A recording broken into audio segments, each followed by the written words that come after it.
السلام عليكم ورحمة الله تعالى وبركاته. عنوان درس اليوم في الرياضيات هو المكعب ومتوازي المستطيلات الحجم. نبدأ بالتمرين رقم 6. ألاحظ نفس متوازي الأضلاع في 3 أوضاع وأكمل ملء الجدول. بملاحظتنا لهذا الشكل نجد متوازي الأضلاع في الوضع 1 والوضع 2 والوضع 3، ويختلف شكله من وضع إلى آخر. لدينا في هذا الجدول مثال للوضع الأول: عدد الطبقات 3، وهي الطبقات المكونة لمتوازي الأضلاع في الوضع 1، وعدد المكعبات في كل طبقة نحصل عليه بضرب عدد المكعبات في العرض مضروب في عدد المكعبات في الطول. 4 في 8 فنحصل على 32 مكعب. ولحساب الحجم بعدد المكعبات نضرب عدد المكعبات في طبقة واحدة في عدد الطبقات وهو 3، فنحصل على 96 مكعبا. نقوم بنفس الشيء بالنسبة لمتوازي الأضلاع في الوضع 2، فنجد عدد الطبقات هو 4، ثم نحسب عدد المكعبات في طبقة واحدة بضرب 3 في 8، فنحصل على 24 مكعبا. ولحساب الحجم نضرب عدد المكعبات في الطبقة الواحدة في عدد الطبقات المكونة لمتوازي الأضلاع وهي 4، فنحصل على 96 مكعبا أيضا. وفي الوضع الثالث نجد 8 طبقات، فنقوم بنفس الشيء، نحسب عدد المكعبات في الطبقة الواحدة بضرب 3 في 4،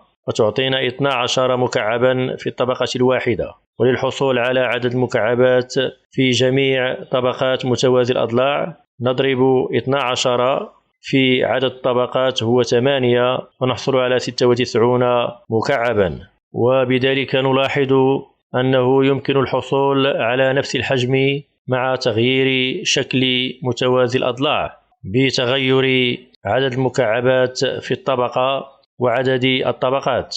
التمرين 7: كل متوازي المستطيلات أو مكعب مكون من مكعبات صغيرة من النوع مكعب صغير بحرف قياسه 1 سنتيمتر. السؤال: أحسب حجم كل مجسم. باعتبار هذا المكعب صغير كوحدة قياس، نجد طول الطبقة الأولى في هذا المجسم هو 8 بحساب عدد مكعبات الطبقة الأولى، وبحساب عدد مكعبات في العرض نجد 3. أما لتحديد الارتفاع فنحسب عدد مكعبات عموديا وهي 4. وللحصول على حجم هذا المجسم نضرب الطول في العرض في الارتفاع، فنحصل على 96 سنتيمتر مكعب. وفي المجسم الثاني نجد 3 مربعات في الطول و3 مربعات في العرض لأنه مربع، ونضرب الخارج في الارتفاع، والارتفاع هو 5 سنتيمترات، ونحصل على 45 سنتيمتر مكعب. وفي المجسم الثالث الطول هو 4 والعرض 2 والارتفاع 4، وبضرب الطول في العرض ثم في الارتفاع نحصل على 32 سنتيمتر مكعب. السؤال 8: أحدد كل مجسم يسع 250 مليلتر من الماء، ووحدة المليلتر توافق وحدة السنتيمتر مكعب. فنحسب أولا حجم كل مجسم.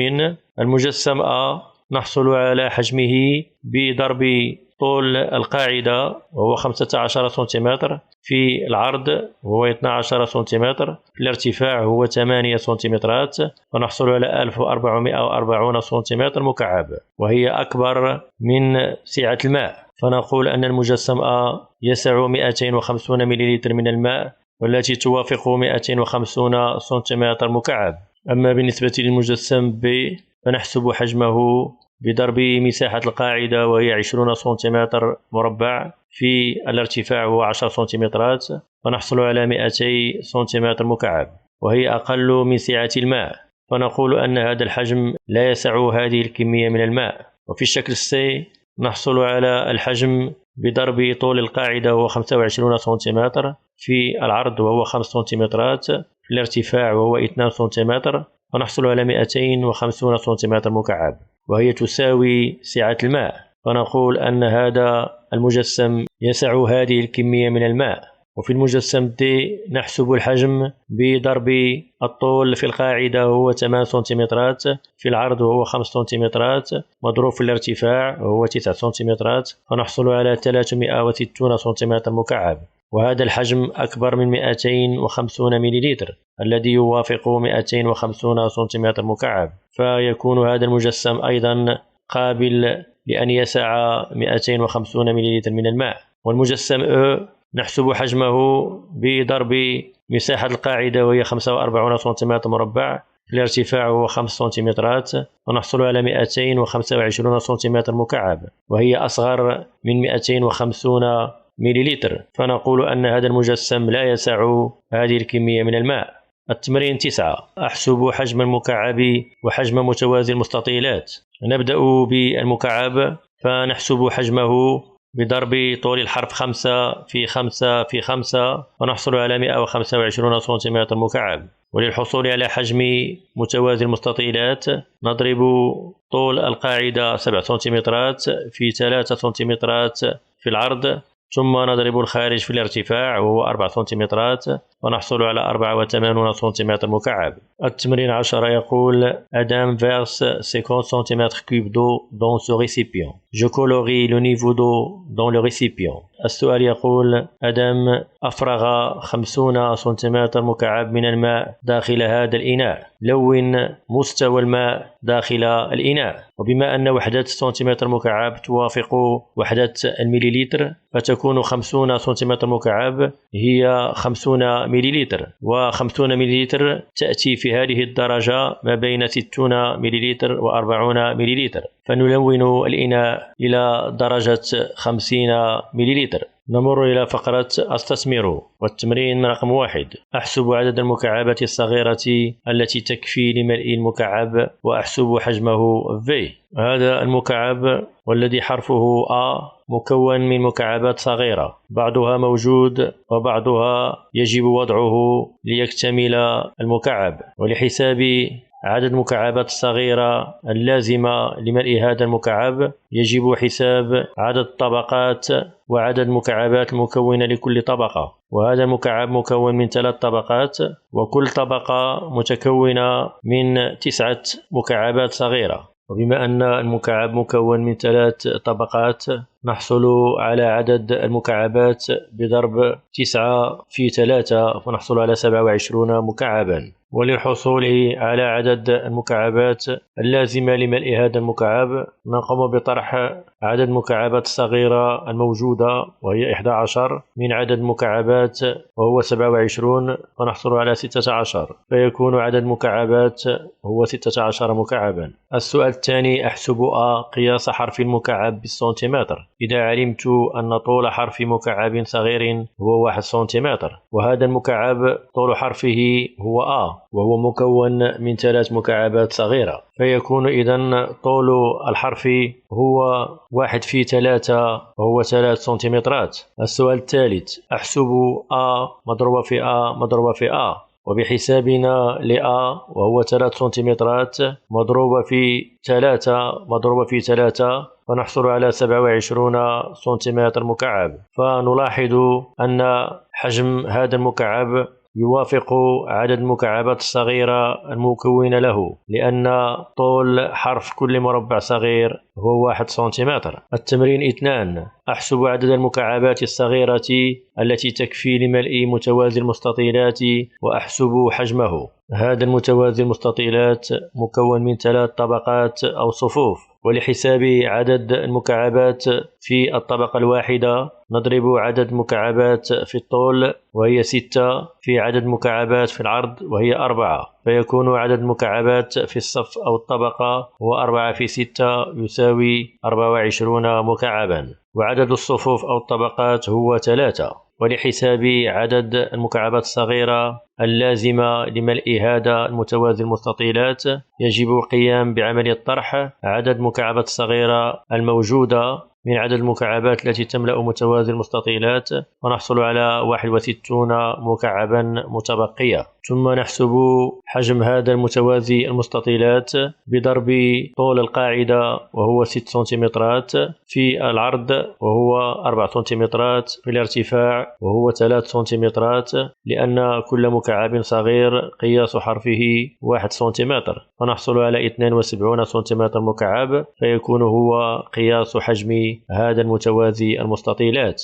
التمرين 3. لدى إبراهيم 24 مكعبا حرف كل واحد منها 1 سنتيمتر، يكون بهذه المكعبات كلها متوازي المستطيلات. السؤال: أحسب أبعاد متوازي مستطيلات يمكن تكوينه باستعمال هذه المكعبات، وأقارن نتيجتي مع من يجلس جنبي. عدد المكعبات عند إبراهيم هو 24 مكعبا، وبما أن طول حرف المكعب الصغير هو 1 سنتيمتر، فسيكون حجم متوازي المستطيلات المكون من 24 مكعبا هو 24 سنتيمتر مكعب، ويمكن الحصول على 24 سنتيمتر مكعب بضرب الطول في العرض في الارتفاع. في هذا المثال الطول 4 سنتيمترات والعرض 2 والارتفاع 3 سنتيمترات، ويمكن أن نحصل على الحجم بضرب مساحة القاعدة في الارتفاع. وفي هذه الحالة يمكن أن نميز 4 حالات مختلفة. الحالة الأولى: مساحة القاعدة هي 24 سنتيمتر مربع مضروبة في الارتفاع 1 سنتيمتر. وفي الحالة الثانية تكون مساحة القاعدة هي 12 سنتيمتر مربع مضروبة في الارتفاع هو 2، ونحصل كذلك على 24 سنتيمتر مكعب، فيكون متوازي المستطيلات مكون من طبقتين، كل طبقة مكونة من 12 مكعبا صغيرا. وفي الحالة الثالثة تكون مساحة القاعدة هي 8 سنتيمترات مربعة مضروبة في الارتفاع هو 3 سنتيمترات، ونحصل على 24 سنتيمتر مكعب، فيكون متوازي المستطيلات مكون من 3 طبقات، كل طبقة مكونة من 8 مكعبات صغيرة. وفي الحالة الرابعة تكون مساحة القاعدة هي 6 سنتيمترات مربعة مضروبة في الارتفاع هو 4 سنتيمترات، ويكون متوازي المستطيلات مكون من 4 طبقات، كل طبقة مكونة من 6 مكعبات صغيرة. التمرين 4. أحسب ارتفاع متوازي المستطيلات علما أن حجمه هو V يساوي 210 سنتيمتر مكعب. إذن نعرف حجم متوازي المستطيلات، وانطلاقا من علاقة الحجم نكتب الحجم يساوي الطول في العرض في الارتفاع وهو يساوي 210 سنتيمتر مكعب، ومن هذه المتساوية نستنتج أن الارتفاع يساوي الحجم مقسوم على ضرب الطول في العرض وهو 42، ونحصل على 5 سنتيمتر مكعب وهو ارتفاع متوازي المستطيلات. التمرين 5. صفف أحمد في هذا الصندوق علبا صغيرة مكعبة قياس حرف كل منها 8 سنتيمترات. السؤال الأول: أحسب عدد العلب التي يحتوي عليها الصندوق. وإذا أردنا حساب عدد العلب التي يحتوي عليها الصندوق يجب معرفة عدد الطبقات، وذلك بحساب عدد مكعبات عموديا، فنجد 4 مكعبات، فيكون عدد الطبقات هو 4. ثم بعد ذلك نحسب عدد المكعبات التي تكون كل طبقة، فنحسب عدد المكعبات في الطول وهي 10 مضروبة في عدد المكعبات في العرض وهي 5، فتعطينا 50، فيكون 50 مكعبا في طبقة واحدة. ولحصولنا على عدد مكعبات في الطبقات الأربع نضرب 50 مكعبا في 4 فنحصل على 200 مكعب صغير. السؤال الثاني: أحسب أبعاد الصندوق الداخلية، ونعني بذلك طول القاعدة وعرضها والارتفاع. وطول القاعدة هو 10 مكعبات صغيرة، وبما أن قياس حرف واحد لكل مكعب هو 8 سنتيمترات، فيكون طول قاعدة الصندوق هو 10 في 8 فتعطينا 80 سنتيمتر. ولقياس عرض الصندوق نضرب عدد مكعبات في العرض وهو 6 في طول الحرف هو 8 سنتيمترات، ونحصل على 40 سنتيمتر. أما الارتفاع فهو يحدد بضرب عدد مكعبات عموديا وهو 4 في 8، فيكون الارتفاع هو 4 في 8 تساوي 32 سنتيمتر. السؤال الثالث: أحسب حجم علبة صغيرة.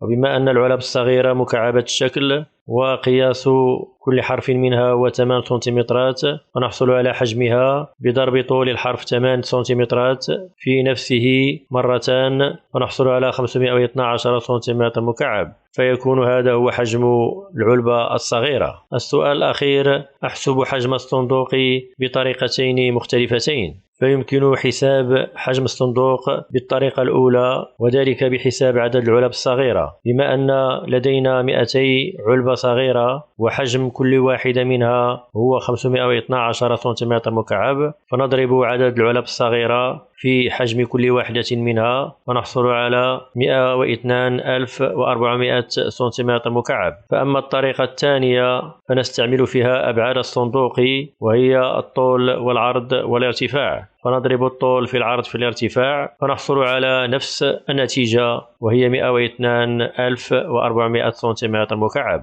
التمرين 6. السؤال يقول: كم يلزمنا من متوازيات المستطيلات على شكل هذا المتوازي المستطيلات لملء المكعب؟ إذا اعتبرنا مكعبا قياس حرفه 60 سنتيمتر، فيجب البحث عن عدد متوازيات مستطيلات على هذا الشكل. وهذا المتوازي المستطيلات مكون من طول القاعدة وعرضها والارتفاع، فنلاحظ أن 60 تقبل القسمة على 5 سنتيمترات، 60 مقسوم على 5 تعطينا 12، وهذا يعني أنه يمكن أن يتواجد في طول القاعدة 12 متوازي مستطيلات. وفي العرض في هذا الاتجاه نجد أيضا أن 60 تقبل القسمة على 4، وهذا يعني أنه يمكن أن يتواجد 15 متوازي مستطيلات في هذا الاتجاه. أما في الارتفاع فنلاحظ أيضا أن 60 تقبل القسمة على 3 وتعطينا 20،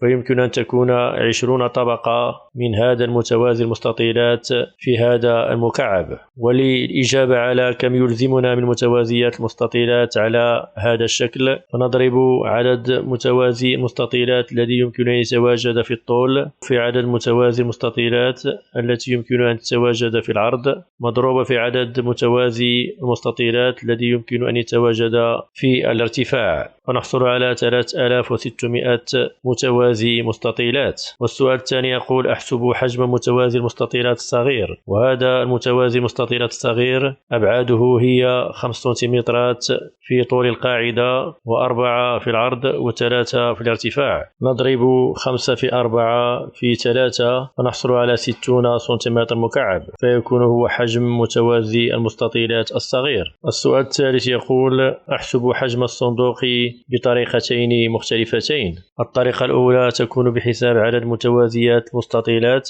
وذلك بضرب عدد متوازيات المستطيلات وهو 3600 في حجم متوازي المستطيلات الصغير الواحد، ونحصل على 216,000 سنتيمتر مكعب. والطريقة الثانية باستعمال أبعاد الصندوق. بما أن الصندوق مكعب نضرب طول حرفه 60 سنتيمتر في 60 في 60، فنحصل على 216,000 سنتيمتر مكعب، وهي نفس نتيجة الطريقة الأولى. نمر إلى التمرين 7. تتوفر زينب على 51 مكعبا صغيرا، قياس حرف كل منها 4 سنتيمترات. السؤال الأول: أحسب عدد المكعبات من النوع المرسوم والتي نستطيع تكوينها من هذه المكعبات. وتكوين مثل هذا المكعب يتطلب منا 8 مكعبات صغيرة، 4 مكعبات في كل طبقة، فبضربنا 2 في 2 في 2 نحصل على 8 مكعبات. وزينب تتوفر على 51 مكعبا صغيرا فقط. لمعرفة عدد مكعبات التي يمكن لزينب تكوينها ب 51 مكعبا صغيرا، نقوم بعملية قسمة عدد المكعبات، وهي 51 على عدد المكعبات اللازمة لتكوين مثل هذا المكعب، فنحصل على 6.375. وبهذا نقول أن عدد المكعبات على هذا الشكل التي يمكن تكوينها هو 6. السؤال الثاني: أحسب حجم أكبر مكعب يمكن تكوينه ب 51 مكعبا، وأحسب عدد المكعبات المتبقية. أنواع المكعبات التي يمكن تكوينها هي مثلا مكعب مكون من 3 مكعبات فسنحتاج 27 مكعبا. أما إذا استعملنا 4 مكعبات صغيرة في طول حرف المكعب سنحتاج إلى 64 مكعبا، وهو عدد أكبر من عدد المكعبات الصغيرة المتوفرة، فستكون هذه هي الأبعاد الصحيحة للمكعب الذي يمكن تكوينه من 51 مكعبا، ولكن سيتبقى عدد من المكعبات الصغيرة، فيكون حجم أكبر مكعب يمكن تكوينه ب 51 مكعبا صغيرا هو المكعب الذي أبعاده 3 في 3 في 3. ولحساب أعداد المكعبات الصغيرة المتبقية نقوم بعملية طرح 27 مكعبا التي سنحتاجها في تكوين المكعب الكبير من عدد المكعبات المتوفرة وهي 51، وسنحصل على 24 مكعبا. السؤال الثالث: أمثل متوازي المستطيلات بالمكعبات المتبقية وأحسب حجمه. بهذه المكعبات المتبقية وهي 24 يمكن تمثيل متوازي المستطيلات على هذا الشكل، حيث سنضع طبقتين، كل طبقة مكونة من 4 مكعبات في الطول و3 مكعبات في العرض، وسنحصل على 12 مكعبا في الطبقة. ومتوازي المستطيلات مكون من طبقتين، سنضرب 12 في 2 فسنحصل على 24 مكعبا. ولحساب حجم متوازي المستطيلات المكون من المكعبات المتبقية يجب أولا حساب حجم المكعب الصغير بضرب 4 سنتيمترات في 4 في 4 فنحصل على 64 سنتيمتر مكعب، ثم نضرب حجم هذا المكعب الصغير في عدد المكعبات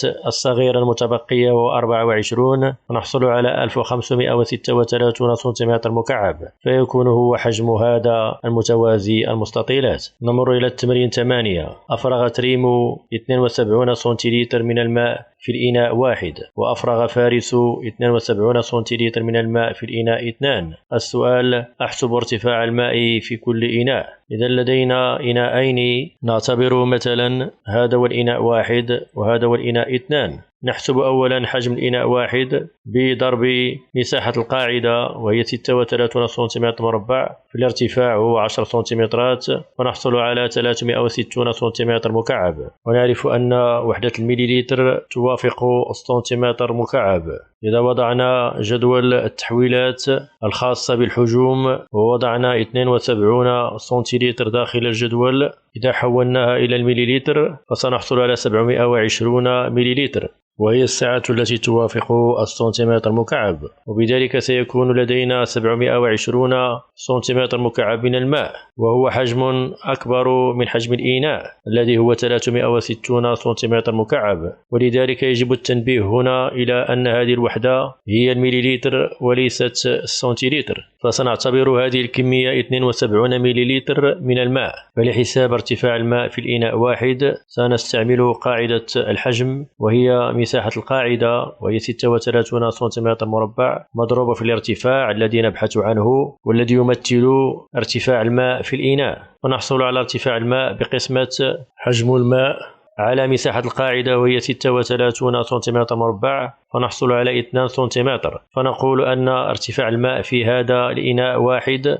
هو 2 سنتيمتر. أما في الإناء الثاني نحسب مساحة القاعدة بضرب 4 في 3 ثم نضرب الخارج في الارتفاع فنحصل على 120 سنتيمتر مكعب، ثم بعد ذلك نحسب ارتفاع الماء في الإناء باستعمال نفس الطريقة التي استعملناها في الإناء 1 باستعمال علاقة الحجم، فنقسم حجم الماء المضاف على مساحة قاعدة الإناء 2 فنحصل على 1.5 سنتيمتر، فيكون هذا هو ارتفاع الماء في الإناء رقم 2. فتكون نفس كمية الماء المضافة مرتفعة في الإناء 1 أكثر من الإناء 2،